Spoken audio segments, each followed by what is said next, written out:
سلام دوستان، وقتتون بخیر. امیدوارم کارتون خوب باشه. من محسن هستم و امروز میخوام از تجربه کاری خودم تو بیمارستان تورنتو باهاتون صحبت بکنم. من یه سالی است که این کار رو شروع کردم. بیمارستان تورنتو توی مجموعه بزرگتری به اسم UHN یا University Health Network.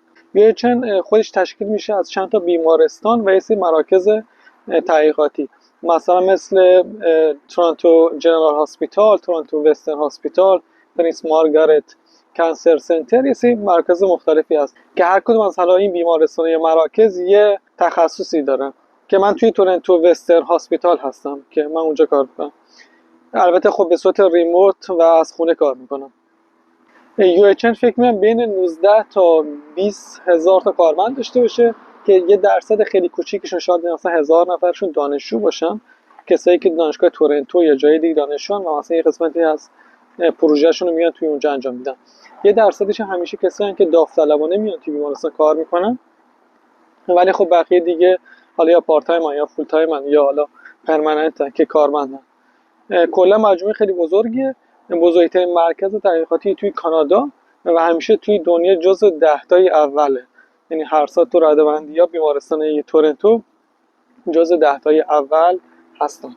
امروز میخوام در مورد چند تا مورد صحبت کنم. اولا که کلا پروسه استخدامی توی بیمارستان‌های تورنتو و اون مجموعه UHN چه شکلیه و ما تو طول هفته چه کارهایی رو به عنوان یه دیتا ساینتیست چه کارهایی رو انجام میدیم و اینکه کلا این شغل چه مزایا و معایبی داره. اولا میگم که پروسه استخدام توی UHN چه شکلیه. توی UHN و کلا همه بیمارستان‌های زیر مجموعه‌اش یه سایت کلی UHN هست، UHN.ca، که اونجا یه بخش داره به اسم کریر که همه مشاغل رو میزنه و دسته‌بندی‌های مختلفی داره که بر اساس رزومتون، بر اساس بک‌گراندتون میتونید این دسته‌بندی‌ها رو چک بکنید. بعد که واسه جاب اپلای کردید معمولا منیجر اون گروه تحقیقاتی بهتون زنگ میزنه و یه سری سوالات کلی ازتون میپرسه. کلا تو کانادا وقتی واسه شغلی اپلای میکنید معمولا توی مرحله اول HR بهتون زنگ میزنه و یه سری سوالات کلی میپرسه، ولی خب تو بیمارستان گروه‌های تحقیقاتی مختلف منیجر دارن که اون منیجر زنگ میزنه و یه سری سوالات کلی ازتون میپرسه، مثلا اینکه استاتوستون تو کانادا چیه، دانشجویی، مثلا ورک پرمیت داری، PR هستی، سیتیزن هستی، استاتوستون چیه، اگه دانشجویی مثلا درستون کی تموم میشه و میپرسه از رزومه قبلیتون، میپرسه قبلا تو چه زمینه‌ای کار کردید، اصلا تجربه کار تو زمینه پزشکی و بیمارستان رو دارید یا ندارید. یه سری سوالات این شکلی میپرسن که خب اگر این قسمت اوکی باشه معمولا دعوت مصاحبه میشید. توی جلسه دعوت مصاحبه اون نظر اساسی رو PI ها میدن. تو بیمارستان ما یه سری افراد مثل PI یا پرینسیپال اینوستیگیتور که اینها افرادی هستن که در واقع مسئول استخدام بقیه هستن که معمولا دکترن، متخصصن، افرادی هستن که بعضیشون استادای دانشگاه تورنتو هستن که همزمان تو بیمارستان کار میکنن و کلا این PI ها نظر آخر واسه استخدام یک نفر میدن که میدونن زمینه کاریشون چیه، به چه کسی نیاز دارن، خب متوجه میشن که در واقع کی رو استخدام بکنن. خب من بعد از اون تماس تلفنی که از منیجر داشتم چند وقت بعدش دعوت مصاحبه شدم که توی اون جلسه مصاحبه اون 2 تا PI وجود داشتن که خب یه سری سوالات کلی پرسیدن و بیشتر سوالاتشون کاربردی بود، چون خب میگم زمینهشون مثلا کامپیوتر ساینس یا دیتا ساینس که نبود، متخصص بودن، پزشک بودن و طبیعتا سوالایی که داشتن سوالات کاربردی بود، نه اینکه سوالات ریز مثلا این الگوریتم چیه، این چیکار میکنه، اون چیکار میکنه، یا مزایا و معایب هر روش. بیشتر سوالات کاربردی داشتن که خب بعض وقتا میتونه همین سوالات هم چالشی باشه و دوم اینکه میخواستم ببینن دقیقاً کی تموم میکنی درستو، کی شروع به کار میکنی. مثل سوالات این شکلی داشتن که خب بعد از اون جلسه مصاحبه یه چند وقت بعدش من یه ایمیل دریافت کردم که گفتم اوکی ما میخوایم شما رو بگیریم و حقوق پیشنهادی ما اینه. بعد از اینکه خب آفر رو قبول کردم یه جلسه اورینتیشن مثلا تعیین کردم.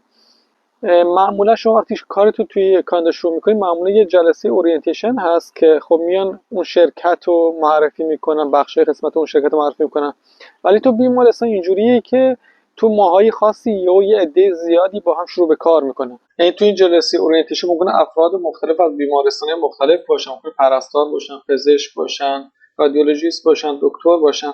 یه جلسه اورینتیشن آنلاین میذارن که خب تو این جلسه در مورد اینکه چجوری حقوقتون رو چک بکنید صحبت میکنن، در مورد اینکه چجوری ایمیل سازمانی رو دریافت بکنید، چجوری کارت بیمه‌تون رو بگیرید. در مورد اطلاعات مختلف صحبت میکنم، اینکه کار کردن تو این بیمارستان چه مزایایی داره. کلا یه اطلاعات کلی در مورد اون مجموعه UHN میدن. و یه نکته مهم دیگه هم که هست که شما باید یک کارت حتما دریافت کنید که با این کارت میتونید به قسمت‌های مختلف بیمارستان دسترسی پیدا کنید، چون که طبقات مختلفی وجود داشته باشه. شما بر اساس فعالیتتون ممکن به یک سری از این طبقات دسترسی داشته باشید. یه چیز دیگه ای که در مورد مراحل استخدامی توی بیمارستان باید بدونید اینه که واسه استخدام باید شما یه سری تست‌های پزشکی رو انجام بدید و مهم نیست که کارتون چیه. مثلا با اینکه من کارم ریموت بود و از خونه کار میکردم، ولی باید این تست‌های پزشکی رو انجام بدم. یه سری تست‌های پزشکی، یه سری واکسن‌ها رو باید بزنید. مثلا یه سری آزمایش خون انجام میدید که قبلی واکسن‌ها رو زدید توی بچگی یا نزدید، و اگر نزدید باید بزنید. و کلا این پروسه رو حتما باید انجام بدید، یعنی جزء یکی از شرط‌های شروع به کار تو بیمارستان. که واسه من که توی بی سی بودم کلا طول کشید پروسه، چون کلا پیدا کردن دکتر رو گرفتن نوبت توی بی سی خود سخته، ولی خب هر جوری بود خدا رو شکر با موفقیت این مرحله انجام شد. قبل از اینکه بریم سراغ این که کلا تو طول هفته ما چه کاری انجام میدیم، در مورد مزایا و معایب این شغل اگه بخوام بگم، کلا خود شغلای دولتی، حالا چه بیمارستان باشه چه شغلای دولتی دیگه، معمولا حقوقشون اونقدر بالا نیستن نسبت به شرکت‌های خصوصی. اگه شما دنبال درآمد بالایید، قطعا شرکت‌های خصوصی بهترن، ولی معمولا مزایای خیلی زیادی دارن. مثلا خیلی با سازمان‌های مختلف قرارداد دارن، تخفیف میتونید بگیرید ازشون. علاوه بر این معمولا بیمه‌های خوبی دارن. البته واسه من که خب ویکتوریا و تورنتو نیستم، خیلی نمیتونم از این تخفیف‌ها استفاده بکنم، ولی خب اگه کسی اونجا باشه میتونه از کلی تخفیف استفاده کنه. این کلا بنفیت یا مزایایی که داره خیلی زیاده شغل شبیه به این، ولی حقوقاش نسبت به شرکت خصوصی به نظر من کمتره. حالا تو طول هفته ما معمولا چه کاری انجام میدیم؟ ما تو طول هفته معمولا با افراد مختلفی جلسه داریم که اینا روی پروژه‌های مختلفی دارن کار میکنن. بعضی از اینا کارمندن، بعضیشون دانشگاه تورنتو، دانشگاه کوینز یا جای دیگه، که خب هر کدوم از اینا روی دیتا ست های مختلفی دارن کار میکنن. با اینا جلسه داریم و اولا که خب دیتاشون رو توضیح میدن، دیتاشون در مورد چیه، چه مدل دیتایی دارن، و دوم اینکه کلا ریسرچ ابجکتیوشون چیه، هدف پروژه چیه و اون ریسرچ کوئسچن یا سوالای پروژه چیه. این خیلی مهمه، کلا توی پروژه دنبال چی هستن. و بعد از این که خب اینو مشخص کردیم، شروع میکنیم به کار کردن با دیتا که خب تحلیل مورد نظر رو پیدا میکنیم و شروع به کار کردن روی دیتا میکنیم.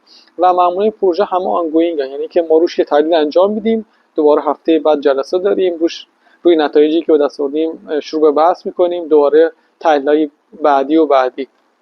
یعنی معمولا اینجوریه که دیتا ست هیچ وقت تموم نمیشن. ما از تحلیل شروع میکنیم، معمولا تحلیل‌ها رو ادامه میدیم. خب حالا چه نرم افزاری ما معمولا واسه اون تحلیل‌های آماری یا حالا ماشین لرنینگ رو استفاده می‌کنیم؟ کلا بچه‌ای که بک‌گراند هلس دارن معمولا از آر استفاده می‌کنن. آر کلا تو بچه پزشکی خیلی محبوبه، ولی من خودم شخصا خیلی وقتا از پایتون استفاده می‌کنم، چون وقتی بحث ماشین لرنینگ اینا پیش میاد کلا من شخصا با پایتون راحت‌ترم که بخوام کار بکنم. علاوه بر این خیلی مواقع چون دیتا ستای ما از یه سری سازمان میاد که خب بحث امنیت اون دیتا مهمه، خیلی مواقع ممکنه که از SQL یا SAS استفاده بکنم. پس بسته به کارمون ممکنه R، پایتون، SAS یا SQL رو استفاده بکنیم. حالا واسه تحلیل‌های خیلی ساده و دم دستی هم ممکنه که بیایم از SPSS استفاده کنیم، چون SPSS کلا نوع تحلیل دکمه‌شو میزنیم و حساب میکنن، کلا کار باش راحت‌تر نسبت به چیزای دیگه. ولی اگه تحلیلمون خیلی ساده باشه، خب میایم از SPSS استفاده میکنیم. حالا کلا ما چه مدل تحلیلایی رو انجام میدیم توی گروهمون؟ کلا گروه ما تمرکزش روی نوروساینس و مغز و اعصاب و اینهاست، و تحلیلی که انجام میدیم یه بخشیش همیشه بحث‌های آماریه، مثل تی تست و انووا و نان پارامتریک تست، مثلا منویتینی و چیزای اینجوریه که همیشه دنبال اون پی ولیوه، یا اینکه آیا این گروه ها significantly different هستن یا نیستن. خیلی مواقع دنبال این هستیم که خب واسه تحلیل آماری میشه از آر استفاده کرد، از پایتون استفاده کرد. خب ساده است این تحلیل آماری، میشه از SPSS استفاده کرد. که خب مشکلی که معمولا تو دیتا ما داریم بحث میسینگ ولیو. تو کلا دیتای پزشکی میسینگ ولیو خیلی زیاده و کارش هم نمیشه کرد. یعنی مشکلی که هست نمیشه اون دیتا رو ریموو کرد، چون مثلا یه بیمار دارن که مثلا 3 سال روش وقت گذاشتن، یه سری اطلاعاتشو دارن، یه سری اطلاعاتو ندارن، نتونستن بگیرن. نمیشه بیخیال این دیتا شد، چون کلی واسه زحمت کشیده شده و واسه همین معمولی مجبوریم خیلی مواقع بیایم یا این دیتا رو ایمپیوت بکنیم یا اینکه اون یه تحلیل حساسیت انجام بدیم که چقدر روی نتایج اون مثلا تاثیر میذاره. کلا بحث میسینگ ولیو تو دیتایی که ما داریم خیلی زیاده. در مورد کوچیکی و بزرگی دیتا هم بعضی وقتا دیتا خیلی کوچیکن که اون دیتایی که کوچیکن خب هیچ وقت نمیتونه روشایی مثل ماشین لرنینگ استفاده کنیم. بعضی وقتا خیلی بزرگن که خب موقع میشه از ماشین لرنینگ استفاده کرد، ولی مهم اینه که آیا کاربرد کلینیکی داره یا نداره، چون خیلی مواقع مهم نیست که شما بیا مثلا دیپ لرنینگ بزنی ولی وقتی توجیه کلینیکی نداشته باشه هیچ ارزشی نداره. پس توجیه کلینیکیش هم مثلا مهمه توی اون دیتایی که لارجن. ولی به صورت کلی اولین نوع تحلیل‌های آماری هست. نوع دوم تحلیل‌های لینیر رگرشن که معمولا از مولتیپل لینیر رگرشن استفاده می‌کنیم، برخلاف اون چیزایی که ما معمولا توی کورس‌های آنلاین می‌بینیم که وقتی لینیر رگرشن رو میان توضیح میدن بیشتر هدفشون اینه که یه چیزی رو پردیکت بکنه. یعنی که مثلا یه سری ایندیپندنت وریبل هست، یه سری ایکس هست که بر اساس اون می‌خوایم یه تارگتی رو پیش بینی بکنیم. مثلا فرض کنید که ما تعداد اتاقای خونه رو داریم، سایزش رو داریم، لوکیشنش رو داریم، می‌خوام قیمت خونه رو پیش بینی بکنیم. تو اون چیزایی که کورس آنلاین معمولا یاد میدم، اوکی خب هدف ما اینه که یه رابطه پیدا بکنیم و پردیکت بکنیم اون قیمت خونه رو یا هر چیز دیگه. ولی توی بعضی پزشکی خیلی وقتا ما دنبال پیش بینی نیستیم، ما دنبال اینیم که این متغیرها آیا اصلا رابطه معناداری با اون خروجی دارن یا ندارن. پس واسه همین مهمه که چجوری با اون میسینگ ولیو شما رفتار میکنید، آیا اوتلایر دارید ندارید، چجوری با اونها رفتار میکنید، چون اینا قطعا روی اون معنادار شدن یا نشدنه تاثیر میذاره. در مورد لینیر رگرشن ما بسته به کار اون مدل‌های مختلف لینیر رگرشن استفاده میکنیم، چون ساده‌ترین نوع لینیر رگرشن که چه سیمپلش باشه چه مولتیپلش باشه این چیزایی که عادی معمولا ازش استفاده میشه. ولی بسته به کار ممکنه که اگه شما اوتلایر داشته باشی مجبور میشی از روباست لینیر رگرشن استفاده بکنی، یا خیلی مواقع شما میخوای از طریق ایونت رو ببینی، مثلا اینکه بعد از دوران کرونا تعداد کسایی که مثلا آلزایمر گرفتن فرق کرده یا نکرده، که خب واسه اینا باید بیا از سگمنتد لینیر رگرشن استفاده کنی. و کلا میخوام بگم که خود لینیر رگرشن کلی مدل داره، یعنی بسته به نوع کارتون باید بدونید که چه مدلی از لینیر رگرشن رو استفاده بکنید. بخش سوم که ما معمولا تو کارمون ازش استفاده میکنیم بحث لاجستیک رگرشن.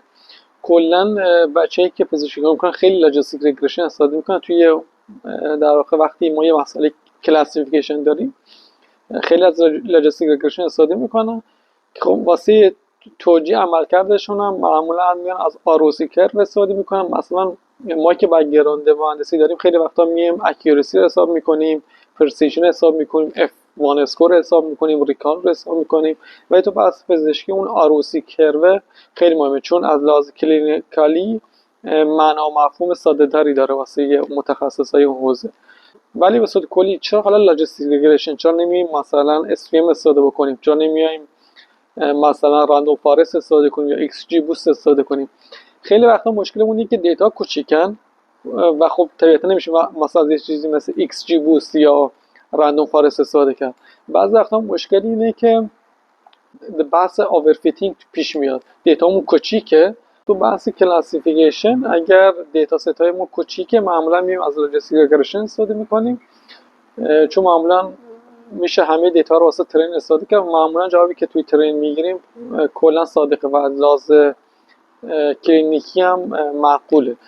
ولی اگه دیتا ست بزرگتر داریم خب میتونیم از روش‌های مثلا پیشرفته مثل SVM یا راندوم فارست یا ایکس یا چیزای دیگه هم استفاده میکنیم که بازم اینجا همچنان بحث اوتلایر و میسینگ ولیو وجود داره. یه بخش دیگه از کارمون معمولا اینه که میایم با فیچرها کار میکنیم. مثلا وقتی داریم با بایومارکرها یا ژن‌ها کار میکنیم، مثلا از روش‌های مثل PCA خیلی استفاده میکنیم. که اگر توی سه مواقع که تارگت هم داریم میایم از روش دیگه مثلا رندوم فارست واسه فیچر سلکشن هم استفاده میکنیم. پس یه سه موارد ما دنبال این که یا حالا یا دایمنشنامون رو کم بکنیم یا اینکه اون فیچرهای مهمتر رو انتخاب کنیم که حالا چه پی سی استفاده کنیم چه یه سری روش‌های فیچر سلکشن ممکن بعضی وقتا استفاده کنیم اگه تارگت رو هم داشته باشیم. تو گروه ما خیلی ما با دیتاهای ایمیج و تکست کار نمی کنیم و واسه همین خیلی مثلا با CNN و NLP و اینجور چیزا کار نمی کنیم، ولی خب هستن بعضی مواقع که خب به اینا هم نیاز پیدا کنیم، ولی عمده کارمون یک بحث‌های آماری، بحث لینیر رگرشن، بحث کلاسیفیکیشن که ممکن لاجستیک رگرشن باشه چیزای دیگه و همینطور PCA و فیچر سلکشن. توی سه مواقع هم میام بس اگه دیتا ست بزرگتری داشته باشیم از رندوم فارست، ایکس جی بوست یا روش‌های بهتر هم استفاده میکنیم. دوستان امیدوارم که از تماشای این ویدیو لذت برده باشید. اگه سوالی دارید خوشحال میشم که توی کامنت ها بهتون جواب بدم.